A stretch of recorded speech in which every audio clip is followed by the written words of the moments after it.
Dan, I'm going to make you co-host. Thanks.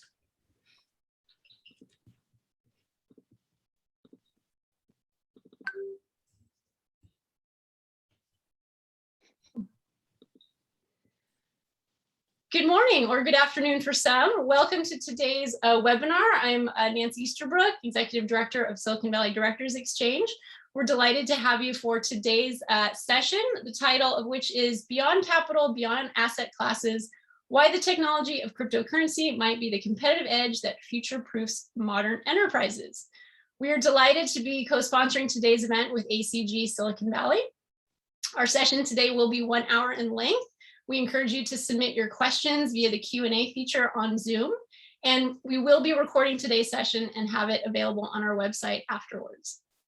I'm going to do very brief introductions of our speakers and then hand it off to Yvonne Schwab of ACG Silicon Valley to say a few words.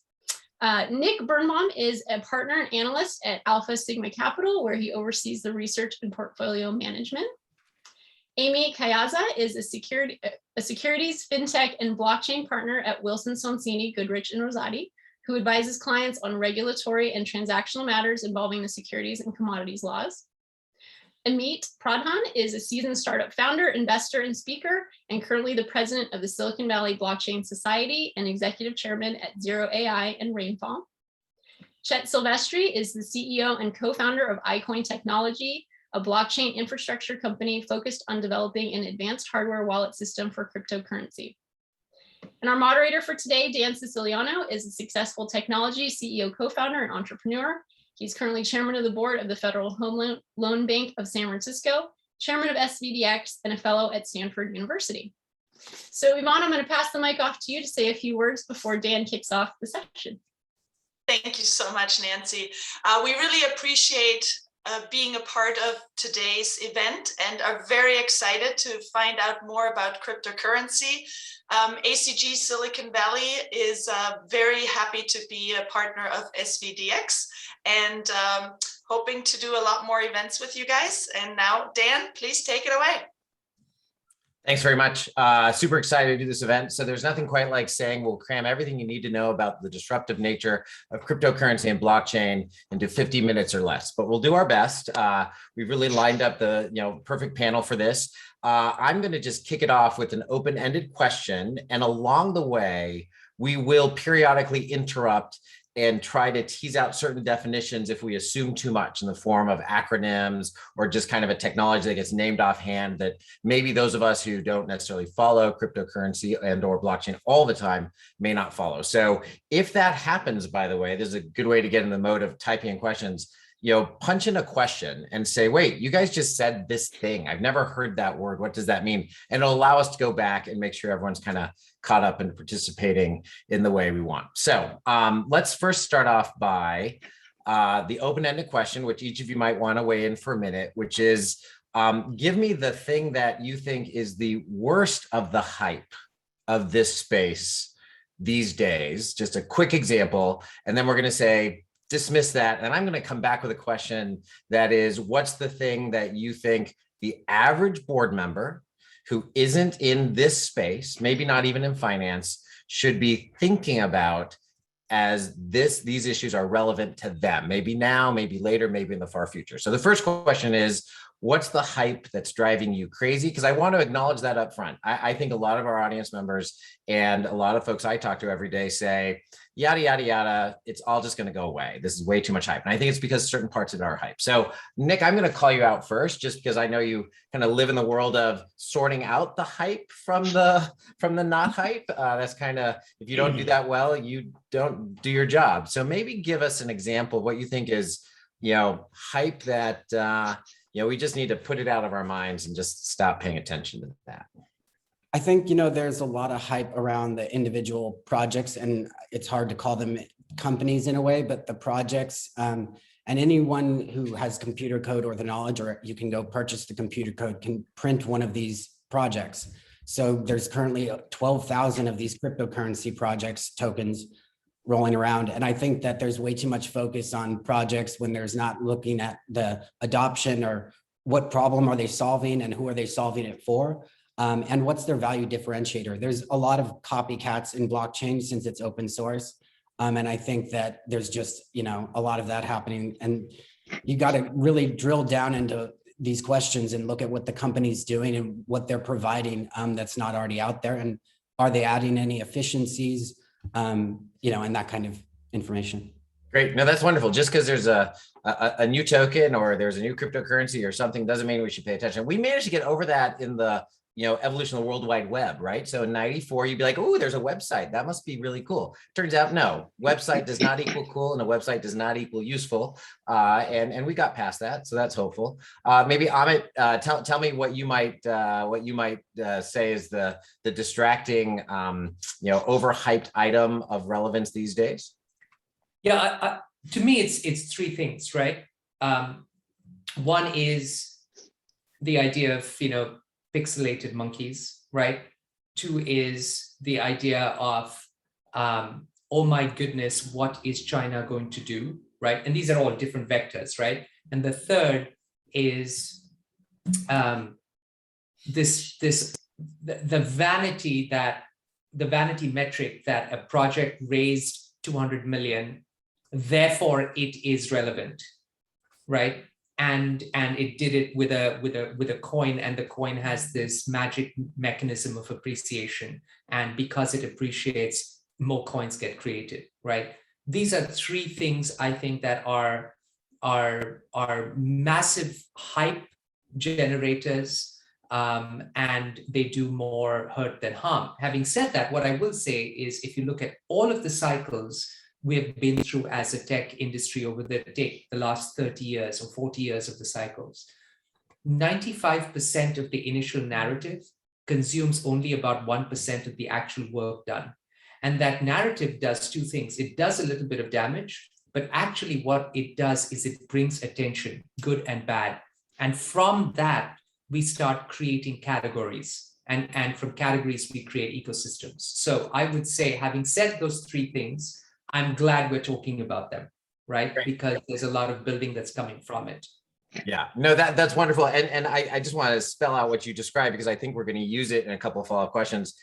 So this idea that a single sovereign state response or a single regulatory response is the be all or end all, good or bad, around the ecosystem is a mistaken notion. And we'll come back to that, because I think Amy's going to expand on what is relevant, what is dark days or not dark days, but it's more than just China did this, SEC did that. It's a portfolio of events. I really love that. And then the idea of novelty being the thing, like, we are having many different Cabbage Patch Kids moments inside this ecosystem. And I think it's kind of interesting to follow, but probably you should not use a lot of bandwidth to figure it out, so to speak. And then finally, money, especially if raising a token, does not equal relevance, certainly not in the long run. I think we're going to talk a little bit more about that, because one theme we're going to have is, all right, fine, I'm convinced. I'm not in finance. I'm not in cryptocurrency. I think it makes a difference, but how the heck do I pick partners, vendors? Like what? Like, how do I tell? Like, one of the metrics is they're well-funded, I thought, right? So we'll come back to that. I think that's a really, really good point. Amy, you're next on my screen of order in terms of like, don't follow this hype item. What have you got for us? Well, I'm not a big fan of the DAO, which is a big trend at the moment. And I for a couple of reasons. One is that I think usually if you drill down, there's somebody who's at the center of it. And that is actually, frequently it is actually more centralized than one would think. And there is sort of an irony in trying to create a decentralized, quote, organization. It's sort of oxymoronic anyways. As a lawyer too, the tried and true Delaware LLC, we know what it means under the law. We know how it's interpreted by the courts. And so at least from a client perspective, I think it's much safer to use a tried and true entity structure rather than something that we don't really have any certainty about. So, and I'm going to, so DAO, I'm going to take this one. Decentralized Autonomous Organization is what a DAO is, and it references a rough analogy. So the commune is to the factory worker a living environment, what the DAO is to the modern corporate enterprise for purposes of sharing any number of things, professional services, income, all the above. Amy, I couldn't agree with you more, though I would like to say, today I came across Ori, I've met with him before, Ori Shamoy, who created a collective of folks who work on these types of projects. And the exception maybe makes the rule, like they've almost got it working, but it's really hard to replace the entire corporate structure, reliability, and history of the Delaware Corporation in one swoop. We can always aspire to it, but I think it's a good point. We don't have to be distracted by DAOs. We may get a question about that, though, I bet, right? But we'll come back. Chet, you get to be the last one to say what not to pay attention to in terms of hype, and then we'll dive into what are we supposed to pay attention to. Okay, great. I'm last. I'll maybe be the most provocative, but the hype that I think we should pay attention to is the so-called difference between proof of work and proof of stake blockchains, and proof of work things like Bitcoin, according to Elon Musk, are bad, and proof of stake is better, and everybody should go to that, and everything else should fail. This is just not true. And I think what it is the underlying mechanism to create the security and the control of authenticity to the database, and they have pluses and minuses to both. I mean, proof of stake is money controlling money. This is never a good idea, in my opinion, historically, that if you have the most money, you get to control what's the truth. Proof of work is a different story, but it uses electricity, but it chases the cheapest electricity and allows countries like Iceland, who has way too much geothermal power and electricity from it to export it, because they use it to mine Bitcoin and sell the Bitcoin, much like Middle Eastern countries mine oil and sell the oil, or drill oil, let's say. So leave it alone, is my sense. Economics will prevent free enterprise, and capitalism always works best. Just leave it alone. So I'll do a layer of modest translation for some of the folks who may not have followed that, but it also has the interesting intersection of an environmental concern that applies to one more than another. But to your point, Chet, I think the main takeaway here is don't get hung up on the suggested binary nature. There's an all-out winner, there's an all-out loser. It can kind of sort out. But just so everyone follows, proof of work is the original Bitcoin model, in which you throw a bunch of computational capacity at what happens to be like a hash function, and outcomes most of the time, nope, nope, nope, nope, nope, and eventually, ta-da, yay. And then that kind of makes the blockchain run. A horrific oversimplification, but good enough for now. Whereas proof of stake is people with a lot of stake in whatever it is that's being recorded onto that public blockchain, say yay or nay to something. In theory, there's incentives, alignment, et cetera. And instead of having to pump a bunch of stuff through a computational system, it's less energy consumptive. So and then there's other versions, right? So we could argue about this for a whole half day. Okay, so we've got the what not to pay attention to. Here's in some ways the harder question, and that is, why the heck is this relevant if we follow the promise of the description here? Why the heck is this relevant to people who are interested in things beyond, derivatives and, cryptocurrency as an alternative asset? Like it's got a lot of interest for some subsegment of the finance world, and some of it's legitimate, maybe some of it's not. But if I run a concrete company, if I build buildings for a living, if I farm corn to feed to animals, like, why should I care about this at all? Because honestly, I'm just channeling it here. It feels like turtles all the way down. Like someone says, oh, but there's this thing, and then it measures this other thing. I'm like, well, who figured out the other thing? Oh, well, that measures another thing. And then like 10 minutes later, I'm like, is any of this connected to the actual real world? I think the average person might say, no, it's all kind of made up. And then they might argue, well, that's gold too. And I'm not going that direction. So tell me why I'm a director of a company. We don't do things in this space. Why do I pay any attention to this? Give me your best shot. And whoever wants to go first can go first. But this one, I think you don't all have to talk, but I think, it's good for each of you to take a shot. I'm happy to jump in. Great. Okay, yeah. I would say this, anything that can be decentralized should, but doesn't mean that it has to, right? So this idea that the only way for this world to work going forward is that we are completely decentralized in every part of our lives, I think is aspirational and incredibly impractical. And we have to look at aspects of decentralization that make a lot of sense. And so going back to your example, there's going to be many parts of the supply chain of that construction concrete business that absolutely make sense to be put on a blockchain for tracking, for authenticity, for tracing, all of these things. It makes complete sense, right? For that same concrete manufacturer, there's also a treasury opportunity because you're constantly looking at different asset classes, and depending upon how you manage your different risk profiles, you're going to look at certain asset classes. You can look at the extreme stories of Michael Saylor and Elon Musk, CEOs of, obviously one very, very large company and one large company deciding to put a lot of their treasury into Bitcoin, right? And that then gets into, are you getting the right information, and are you informed enough to decide whether that is a good treasury play for you, right? You're going to have the same thing on your customer side when this concrete manufacturer is dealing with the demand side of her business. How does she make sure that, again, she has all of the benefits of the blockchain?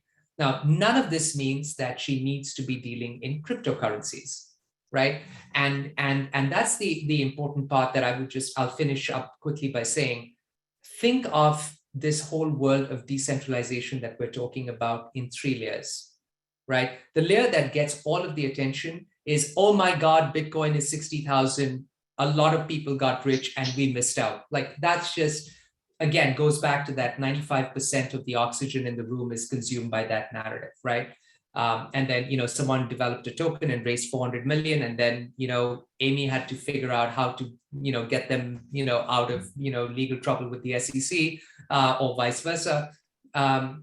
And then you have like all of these battles around the actual technology, right? What is considered layer 1, that's the DLT, the distributed ledger technology, or the blockchain, and everything that goes with it. Which one's better, which one's faster, which one can do more transactions? We saw this during the OS wars.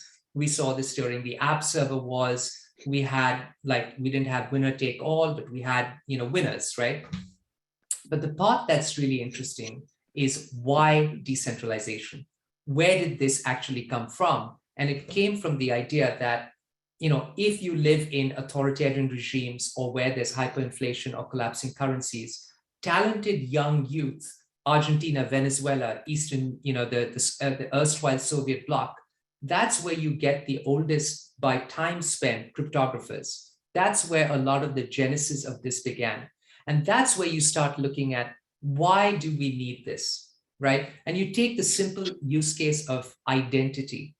Today, identity is centralized. Your passport is centralized. It's from a government. Well, if you're a Syrian refugee at one of the Norwegian Refugee Council camps that I sit on the board of, those refugees come in with no identity.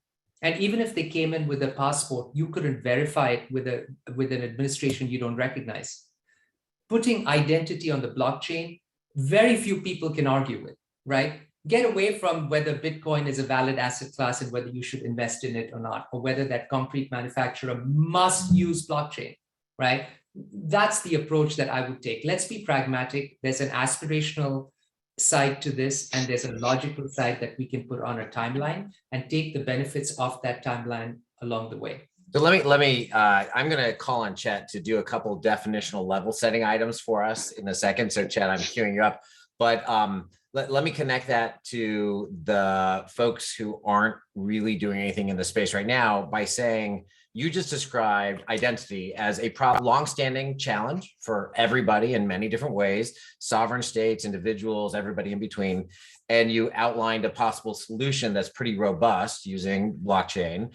And that kind of solving of long-standing problems tends to accumulate and land in the lap either as an opportunity or a disruption or both for regular operators in the real world, whatever they might be doing. So governments, technology companies, non-technology companies. So that I think we might riff on that example, not necessarily identity, but it's a good one, which is, what could your company do if identity verification was a big deal for you and it became simple, fast, and costless? Would that change your world? Or what if you live on the edges of the costliness of identity and you make money by providing a partial solution? What will happen when it does become simple, effective, and costless? Does that disrupt you? So that's, I think that's, we can kind of tie it back to the world. But Chet, we got a bunch of stuff thrown out there. There was blockchain, cryptocurrency, tokens, layer one and then something else. Can you, in 2 minutes or less, that's what makes it really hard. Can you tell us what we need to know for our purposes of today, the difference between like a token, a cryptocurrency, a coin, and what the heck is this layer one versus other stuff? What is that? Sure. So quick. So the first thing to pay attention to is if you're going to be involved with any blockchains, understanding kind of the mechanism, the way they work, there are two different kinds. There's a decentralized blockchain where nobody's in charge. It's automated, run by computers from its inception to its end of life. And Bitcoin is the prime example of that. And there's nobody in charge. It creates its own currency, tokens, and there will be a limit to how many can ever be created, and it's all programmatic.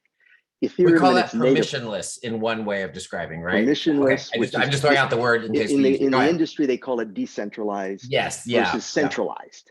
Okay, and that's permissionless versus permission. So permissioned means centralized, permissionless means decentralized.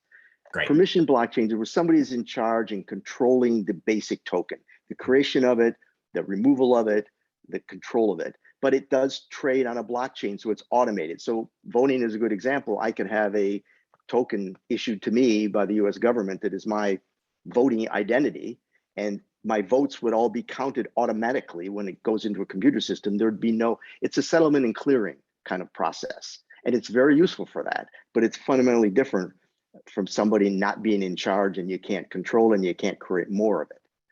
So they're both useful, but you got to know which one it is and how they work to pay attention, how you should be involved.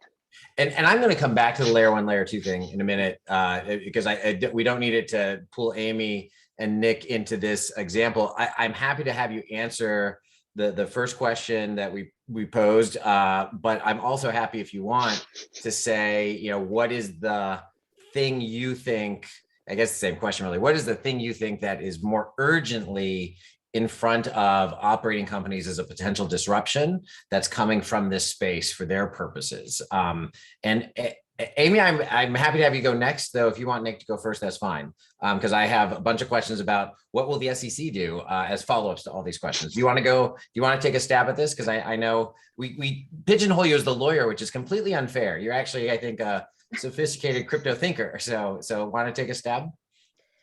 Well, for me, I think so I think somebody had said this before, but as a consumer, I don't really care where my electricity comes from. I sort of do, but like I want to flip the switch and have the light bulb go on, right? That's it. And I want it reliable. I don't want to go out much. I don't want to call the power company, all that kind of stuff. I think that for me, especially someone who's involved in the financial services part of the world, I think what Amit was describing is also something that can be brought into actually much more traditional financial institutions and make their operations more efficient, make kind of cross-border, cross-jurisdictional transactions much simpler and smoother.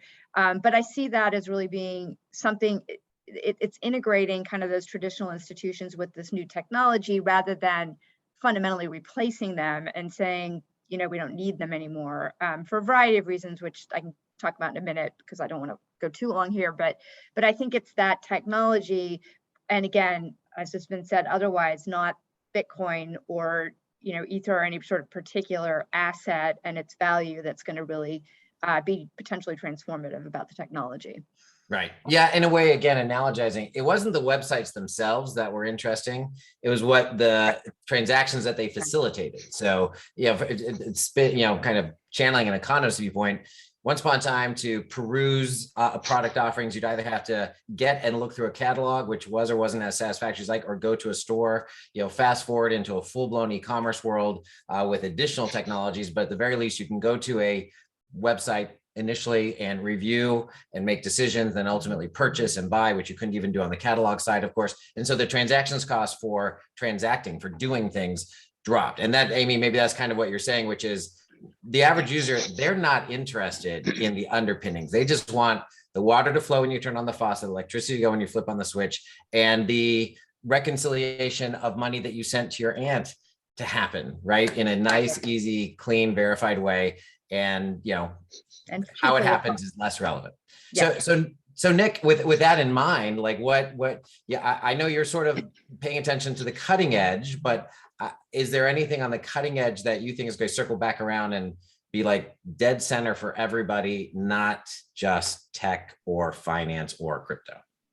Yeah, and I think, you know, maybe sometimes we've gone so far to the cutting edge, the way to find alpha is to go to the other edge. And so they had mentioned identity, but we also like ideas of like portable patient identity, electronic health records, so that between your doctors, there's no more of this, but there's also HIPAA and regulation with that in addition. But I think there's tons of different things, simple as contracts, insurance, but basically contracts and all of this could be immutable, transparent, and secure in a way that they aren't now. And that will add transparent or efficiency to all levels of different businesses.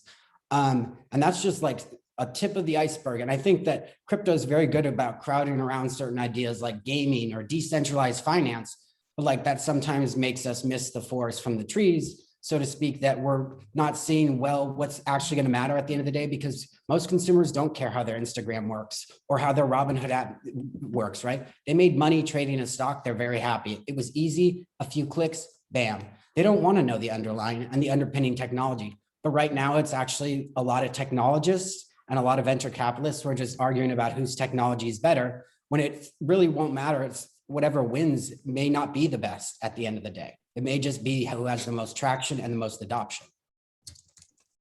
So I remind you, the health records thing, I have a sort of skeptical question about what you think the pattern of this really showing up will be and what the adoption might be. So I was recently traveling. I have a toddler. We were worried about something. We called up a pediatrician. It happened to be on the island of Hawaii, or it was on Kauai, but and they said, do you have the records? And in fact, so I'm sort of a prepared sort of guy, right? Like I have image records. I have them, if you want, on a thumb drive, I can upload them to a Dropbox. And literally lovely doctor, by the way, fantastic doctor, great doctor. I can't say that enough, but she needed a fax. I'm like, you mean like a sort of like, that's, I don't need it had to have a fax. And so this is like an eye-opening moment for me as a software guy. It's like, okay, so she was under 40, by the way, her practice has only been in place for 5 years. How do we get from there and realizing that we have the introduction of electronic records, we've been at it for a long time, lots of incentives, to what you just described, which sounds really wonderful, which is we kind of own our authenticated, validated health information, and it can be accessed in a reliable way anywhere, anytime. How do we get from here to there? Like that sounds, the fact that I had to fax, I literally had to print it out. I hadn't paid for my fax service on JotNot Pro for a long time. You know, I had to fax it to her. So how do we get from here to there? That sounds, I'm daunted then. And health seems like a big solution. And anybody can answer that, Nick. I don't mean to put you on the spot, but, you know, is this coming by the time I'm dead, or is it, you know, happening in, you know, 2039? Or will you, you know, die because of it, right? Yeah. I think part of the challenge, this goes back a little bit to, you know, to the challenge in this industry, is that it's by definition, this is about access, democratization, inclusion. We talk about financial inclusion. We talk about banking the unbanked, and all of the access, all of the conversation, all of the words that we use are for, you know, kind of these little echo chambers that we all operate in.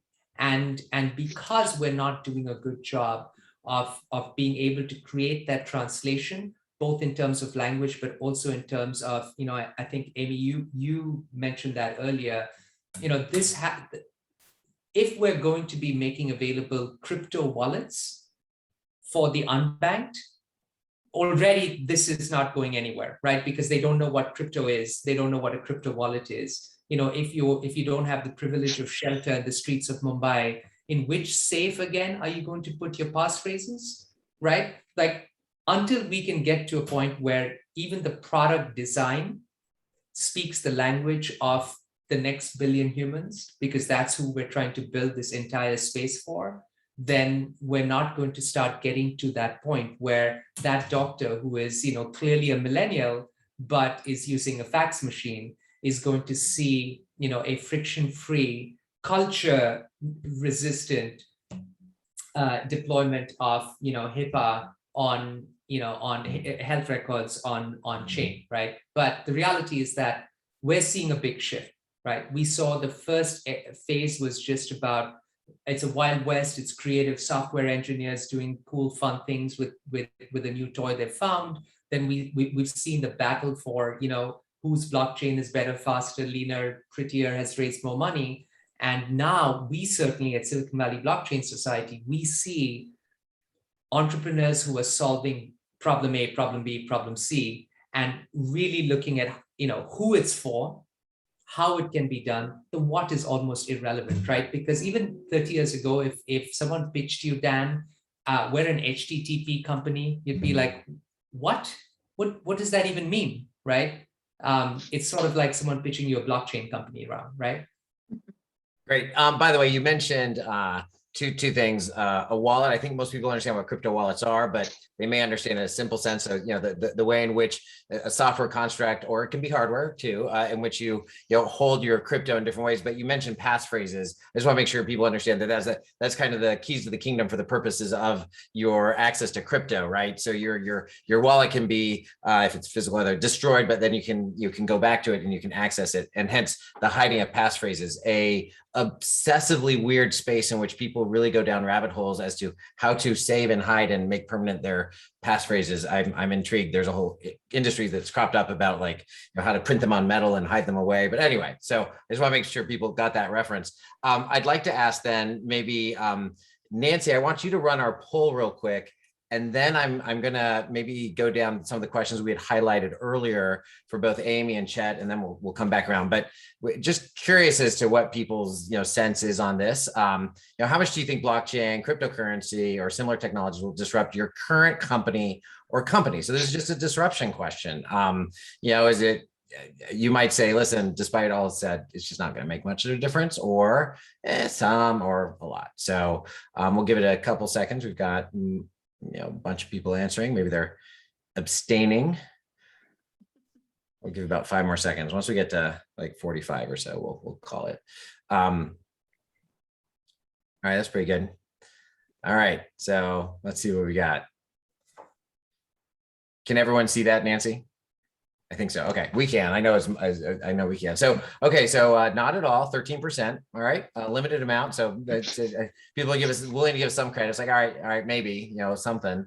And then finally, a lot. It's almost 1 out of 4. Okay. Well, with that in mind, maybe Amy, I can ask you a pointed question, which is, all right, let's say you're in the you know, majority here. You know almost you know, 85%, a little bit more, believe that it's going to matter. I'm a director, and I need to like figure out who to pay attention to, who to partner with. Like someone told me, listen, you're not in finance, but this payment stuff is really going to be a big deal. You need to be paying attention to payment stuff, or whatever I buy and sell, it gets recorded and reconciled. And so settlement is a thing that I need to pay attention to. It needs to be better, faster, cleaner, you know, immutable. How do I go about, like, how do I sort the noise from the kind of the reality, and how do I pick a vendor that's going to be here, you know, in 6 months? Do you have advice for, you know, how to go about even thinking about this? I know the director wouldn't do this, but let's assume we're encouraging management.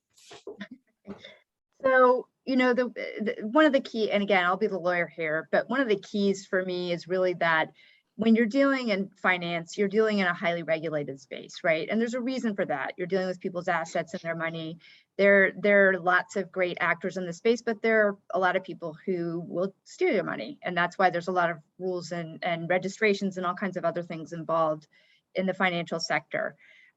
There's a fundamental tension, I think, between sort of the goal to disrupt and to decentralize, and the goal on the part of regulators to make sure that everything is really safe. And that has that I think answer to me, part of the answer to your question is simply that, you know, the companies, the actors to me that are actually taking regulation really seriously and thinking about how the technology they're working with fits into, you know, the way that a registered payments firm has to think about things. You know, Western Union has to comply with a bunch of different laws and register. Robinhood does as a broker dealer. Your investment advisor does. And so, you know, I think the only way that the technology is going to survive if there is some at least cooperation between the industry and the people that are trying to regulate it. I will say that I think in part, those two sides talking about language and cognitive dissonance talk past each other quite a bit.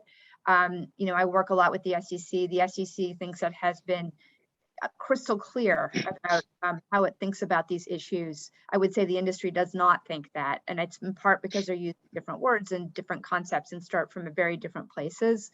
And, just sort of fast forwarding a little bit, one of the consequences of that I think is coming very soon is pretty significant enforcement action. We're starting to hear a lot of rumbling that is probably going to end up disrupting, and not in a good way, a lot of the activities of a lot of operating companies, because I think it's just kind of a matter of time before there's a much more aggressive enforcement posture on the part of the regulators. So anyways, I think I've got a little off track there, but the point to me is that the regulatory context is really serious and really, really important. And taking that seriously and thinking about, what it means to what you're doing, I think is going to be really critical to having a successful industry. Yeah. Well, one takeaway from that, Amy, is probably, unless there is critical urgency in your area in terms of your industrial area for disruption, you might want to take a breath and watch what happens the next few months, right? Because it feels like there could be some players who maybe are legit and meant well, but the SEC may impact critically.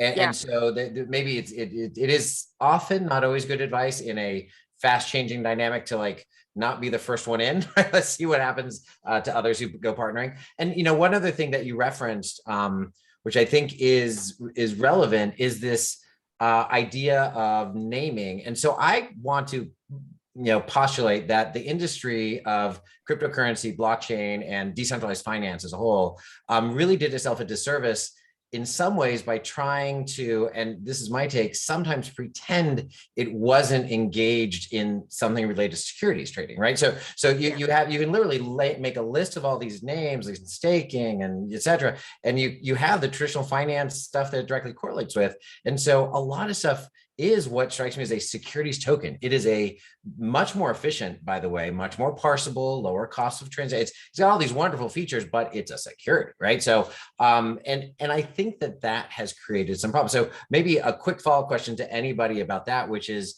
do you feel that the world of capital aggregation and disbursement, right? So like one of the greatest, only a corporate governance guy would say this, I guess, but one of the greatest inventions of modern humans is the ability to gather capital, distribute it to people you don't know, and then get the returns from it and track that over time. It's like a big deal, right? We get airplanes, skyscrapers, agribusiness from that. Do you think the current trend in cryptocurrency blockchain is going to enhance the capital markets writ large by allowing lower cost, faster settlement? Do you think that that's underway, or is that just gonna stop? And just by way of example, in the world of proxy battles, some of you may know this if you sit on boards, but many people don't. I find you have these proxy battles and it's a close call. It doesn't happen often, but it's a close call. And there's an odd anomaly that persisted today. You say, well, what was the institutional investor vote? And they say, oh, we have an overvoting problem, so we can't quite tell you. What that is code for is we knew there were only 42 institutional investors, 42% of the company was held by institutional investors, but our institutional investor vote came in at 48%. Which means that we double counted stuff because the settlement reconciliation is complicated. So that, just fixing that would make maybe some of us who lose sleep over it feel a little bit better. But is that actually going to be a part of the disruption? Are the capital markets, the way you go and you get money and you borrow money, is that going to change in the near future? Or is that not a part of what you think is the disruption? Anybody can hop in and reply. I will end with Amy because I think she might give us a dose of reality if we're too optimistic. She had mentioned DAOs, and it's kind of funny, but Andreessen Horowitz, A16Z, sent out a bunch of lobbyists to go explain cryptocurrency and try and stop whatever the incoming regulation is. And one thing they really are pushing for is to get DAO added as an actual organizational structure. And I was speaking with one of our LPs earlier, and his insight was that, well, it's because they really want this is the future of how venture firms should work. What if you weren't just a passive LP, you're an active LP? Everybody has an equal voting share on the firm's decisions, not saying that may be the best decision, but I'm saying that that could be the future and a really interesting way to run investments. So maybe this is the next iteration of that. I'm not on one side or the other of that, but. Yeah, well, I think everyone on both sides of the GP-LP relationship for private equity or venture capital would say they wish there was a better way, right? It's got a lot of costs, a lot of inefficiencies, a lot of illiquidity, among other issues. And if you could invent a better way, I think we would be really glad to have it. Amit, you felt like you wanted to jump in there and say something, and I really am going to come back to Amy to give us a dose of reality, unless Chet wants to throw in. Yeah, I mean, I think on the regulatory framework side, like there's a bunch of vectors here, right? So one is, you know, going back to what Amy was saying about the enforcement side, and there was a lot of let's just, the ICOs, for example, right? They raised money, they sold securities, they just didn't call them securities, so they didn't, do any registration, right? So, completely valid, right? The whole, Amy, you probably dealt with this a lot, the simple agreement for future tokens, which was an instrument used for raising money, not as a security. Well, you've got future built into the name of the document, very hard to claim it wasn't a security, right? So there's that whole piece, and it's completely justified to have an enforcement crackdown, right? So I think it's important to separate what's happening at the SEC, at the CFTC, and at FINRA, right? Which are largely, right, enforcement agencies for the most part, right? And what's happening on the legislative side, right? This is Congress and the Senate. And right now, the infrastructure bill has treatment. We don't think it's the right treatment, but has treatment in place for both crypto from a tax perspective, as well as from an issuer's perspective, or from other fiduciaries that touch crypto, that I don't think makes complete sense. Now, the way to solve for this is not to either sit back and say, hey, we're just going to watch what happens.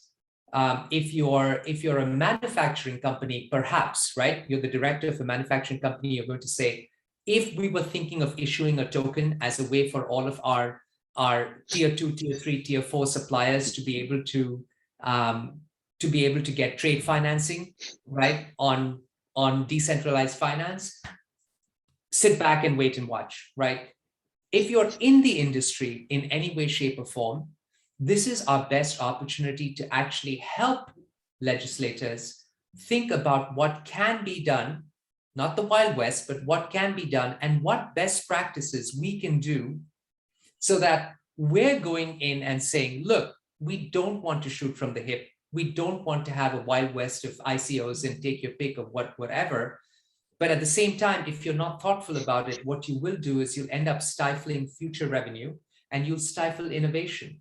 What we can't afford to happen is that what we did as Silicon Valley to the rest of the world, which has got their best and brightest and had them create billion-dollar companies in the US, ends up happening in Singapore and Switzerland, which is, by the way, what's happening with decentralized blockchain-based companies right now, right?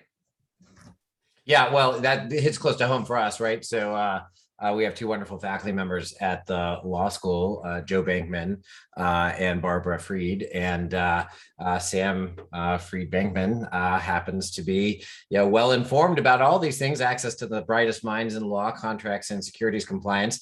And let's just say he's only recently tiptoeing in the US, but built everything outside the United States, which is a real shame, right? Like MIT educated, super genius. Frankly, I've known him since he was 5, like super genius, and he left. Oops. So anyway, but I want to circle back around to a question around NFTs. We've gotten one kind of posted. We really can't do this without addressing NFTs. Now, Amit, you made a reference, right? Pixelated monkeys. On the other hand, art sometimes is described as in disparaging terms as well, like a bunch of slashes on a piece of paper with spots, right? And that one, auctioned for 20 million at Sotheby's. So like there was a good debate. Can we volunteer a comment on NFTs? And then I'd like to tie it to the relevance to real business, like intellectual property and associated things now constitute the majority of the actual value of publicly traded companies, right? We've gone from an industrial place where we measured how expensive your factories and buildings were to kind of an in-between to now it's intangibles, it's brand, it's smart, it's all sorts of things. But it'd be weird that NFTs don't.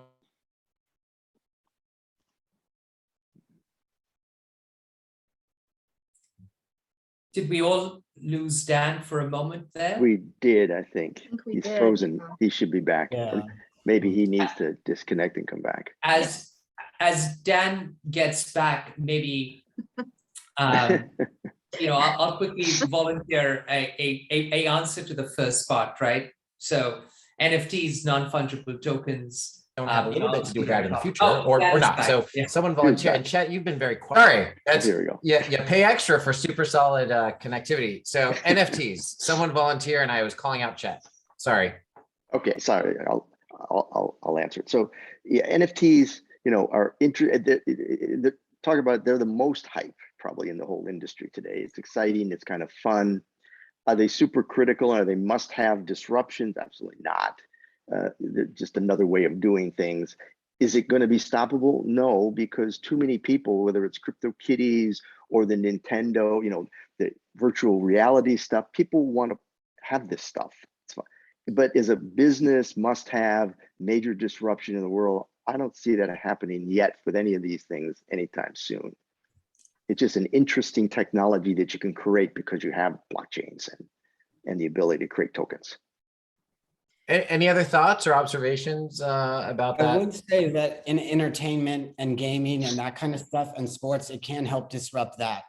As far as most of the other stuff, I mean, and a lot of these profile pictures or PFPs as the digital monkeys, the Bored Ape Yacht Club, or the crypto punks that are, largely useless depending on your point of view, like a lot of art could be. But I think that what we're seeing is the entertainment from music to movies and TV and stuff like that. And the gaming applications, the gaming industry, that is a huge, huge application.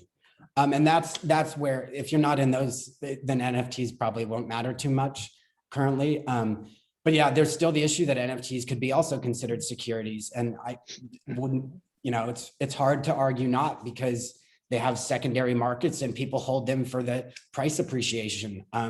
It's the same thing with the utility tokens, as people call them. But unfortunately, the utility tokens, if they were like your Starbucks points or your airline miles, you wouldn't be allowed to, there wouldn't be a secondary market for you to trade them on. And you wouldn't be holding them hoping that they went higher in price. Right. So as the Yeah, Howey test. yeah, exactly. Well, I mean, it's a good point too. Like, art could probably be a security if we thought about it, or if it were sold in certain ways. We joke around here in our geeky way that we can make everyone's house a security if we want to, but that's just for securities lawyer, only funny to securities lawyers. But I agree. Like, there are parts of the NFT landscape that is just the ICOs of 2017.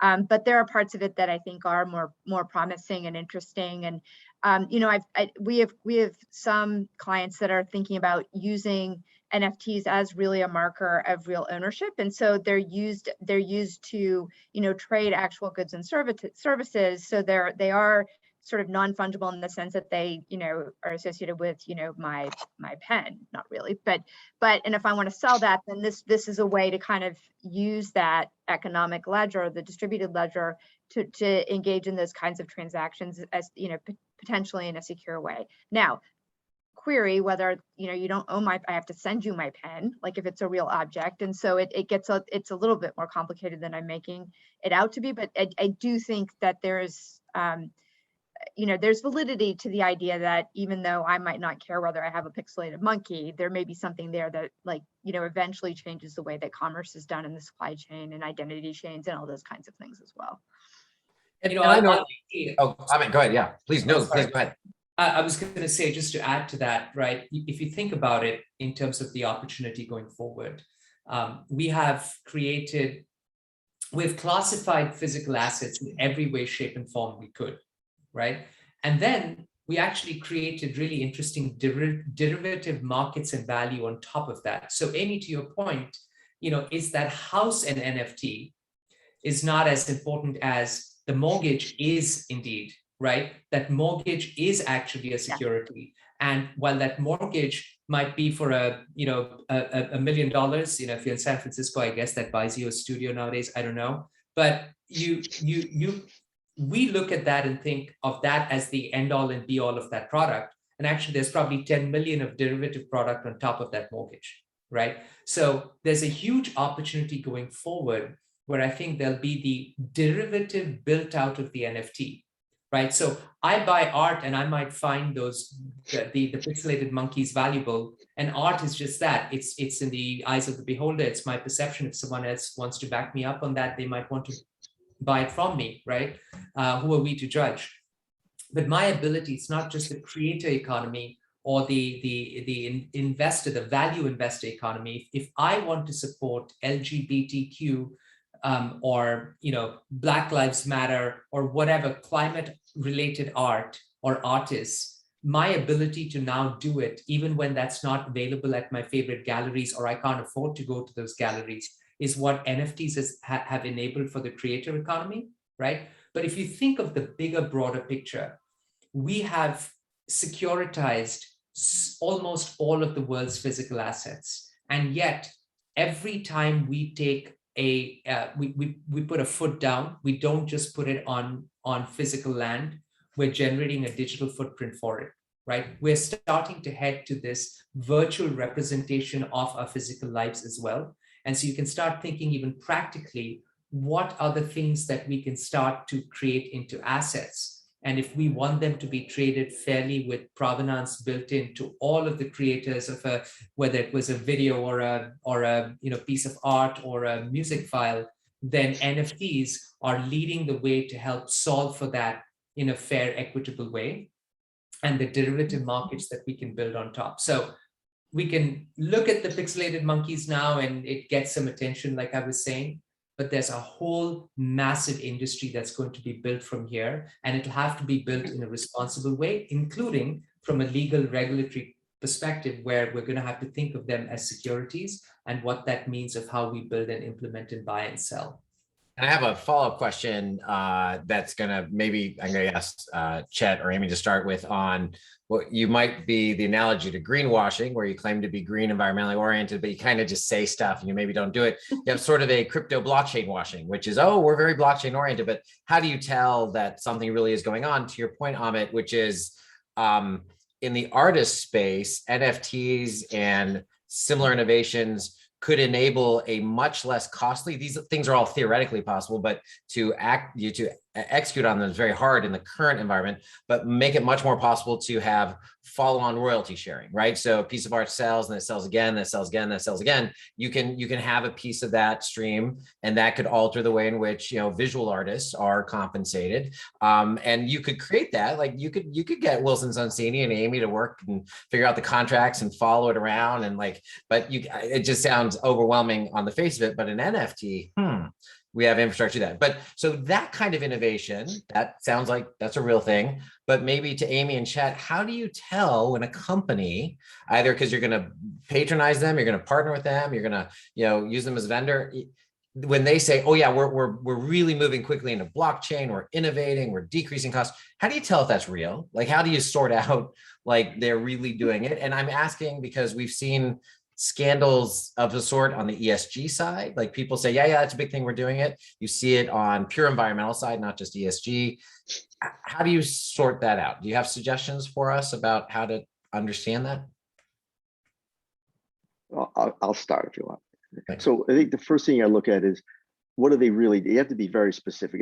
It's a one-on-one kind of case. Are they really reducing the cost and increasing the efficiency of some of their back-end processes? That's really what it's all about. Mm-hmm. And those aren't what I'll call major disruptive. It's just economics. If you can do that, it's a nice to have. It's not the thing you have to do, or your company is going to be damaged substantially if you don't do it. But companies are doing this, and look, it's going to go very slow. And the more regulatory hurdles you put in front of any of that, it's just going to stop because they don't need it. Including NFTs, these things with regulatory hurdles are just going to stop. The thing, if you are in the banking world, or if you're a Visa or MasterCard and you don't do something about blockchain to reduce your network costs and fees to people, you are going to be severely damaged. And so if you in any way have a relationship with those kind of companies, you better make sure they're not going to be seriously damaged with the disruption that is certainly going to hit them, because it's a must have, because other people are going to do it and they're going to lower the costs and they're going to take away your network.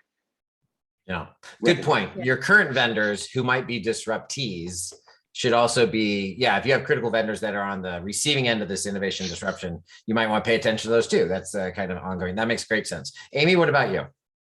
You know, I think in certain ways this circles back to the very first question, which is that, you know, as with anything else, when you talk to someone who uses a lot of lingo and a lot of jargon and they can't really explain to you what it means, often they're not really familiar with it and not really actually engaged with it. And so it's sort of if you want to know if someone's really serious, obviously this isn't the end all be all, but if you know, they can't explain what these terms mean in sort of plain English, they're probably not going to be able to engage with it in a way that is meaningful within their operating company or their vending, whatever it is. I think that's one piece of it. The other piece to me is that you know, most companies exist because they want to generate money and generate returns, and you know that perhaps is not the most egalitarian or idealistic goal. But if somebody is saying they're not going to make any money on something and they're totally in it just entirely, you know, because of decentralization or whatever it is, they're probably not being honest if they are in a company. And you know, again, they might be being honest, they may be very egalitarian, and that's wonderful, but it probably also means that you know, they're not being honest with you about sort of how they're thinking about this technology and how they want to do something with it. Yeah, it's a large portion of the activity in the space, I think, where there's a lot of murky fraudulent intent, but then you have a big chunk of genuinely earnest, pretty cool, but probably not scalable, probably not sustainable, probably just a project. And then at least in my experience, there's this little piece which is so transformational. It might take a while. We might think it's moving too slowly, turn our back for a couple of years, turn back around, and because of exponential growth, you're like, wow. So that's my final question for y'all to kind of, you know, riff on in 30, 45 seconds. What one thing, if you had to pick, and you could dodge and just say something else if you like, but if you had to pick one thing that said to this audience, watch this because this might move faster or differently, have more impact than you imagine or expect, what would it be? Like, you know, if you can point us to any one thing, or at least a theme, if it's not a particular theme. Anyone who wants to go first can go first. Although my default will be to pick on Nick. He's quick on his feet for these things. So, you know, it's funny because you said the ESG and greenwashing, and there's actually people who are trying to make it so like there's carbon credits on the blockchain. So you can see if someone's actually following through with their environmental, what they said, their commitments. And I think that's one thing that it could circle back and help a problem that we still haven't really fixed, right? The environmental problem, which is also a problem with proof of work. And I think that maybe at the end of the day, it's like interesting that technology is going to solve a problem about the natural earth, but I think it really could, because we can finally see where that chocolate's coming from. There's no slave labor involved. We can finally see that you've bought the proper carbon credits or you've planted the trees. It's all traceable, it's all immutable, and it's all, you know, and secure. And I think that that is one interesting thing that we may look back and be like, oh, look at how technology that we thought was going to help make finance better actually helps save the planet. The transparency and veracity in ESG plus, right? Like even more. Amit, you're next. We each have about 30 seconds and we got to wrap it up. Yeah, I want to echo what Nick said. We're going to see the use cases start to show up now because they actually touch your life, right? You can relate to them. You can't relate to throughput of a blockchain. Who cares? But you can relate to the example Nick gave. You can relate to identity on the blockchain for the refugees. You can relate to, you know, a supply chain that you can now audit back from an ESG perspective all the way into, you know, a provider in India. When you start seeing those use cases, right, it's going to really flip the way we think about the space. My last point would be, we've not talked about this, but we're going to see a lot of governments start to do their CBDCs, the central bank digital currency. And if nothing else, those are centralized currencies. It's not the same. But the fact that that is getting attention tells you that that second layer that layer of the electronic cryptocurrency matters even to the sovereign government. And if it matters to them, maybe all the stuff we're talking about isn't all bogus, is it, right? So, something to really think about. Chet and then Amy, and then we're all done. Okay, so my advice from a board director or company executive's point of view, if you're not in the crosshairs of being negatively impacted by this major disruption, my Visa example, for example, you rely on any of these kind of payment networks or things that are already starting to see major disruption. Sit on the sidelines, don't spend any money, and don't buy any of the hype, because blockchain is over 10 years old. Only the last 5 years it's been getting a lot of attention and stuff. It's all still a lot of hype, and you're going to spend money, and all of these great ideas like the beginning of the internet, all of it take 20 years. And to start now, unless you really need to, unless you really know how to do it yourself and buy into this and spend money, it's not the best way to go. For those not at the center of it, remember the laggard's advantage. It's a whole thing. It's a great article if you haven't read it. So Amy, you get last word. Yeah, I'm boring. I think it is going to transform financial services, but I also think IP, going back to some of these, I think being able to trace and protect your intellectual property through this type of technology is probably another area we'll see a lot of real application of the technology. That's great. Well, we're out of time. I'm going to hand it to Yvonne to do final word and thank you, but I'm going to thank the panel for such a great, hour. I appreciate it. Sorry for going over for a couple of minutes. We typically don't do that, but we wanted every moment of it. Yvonne, you get very last word. Oh, you're muted though. A quiet word. Still muted. There you go. Oh, still muted. Muted. Hold on. There you go.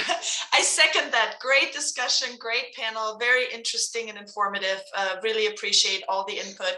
Thank you to everyone who joined us. Thank you for Nancy for putting this event on.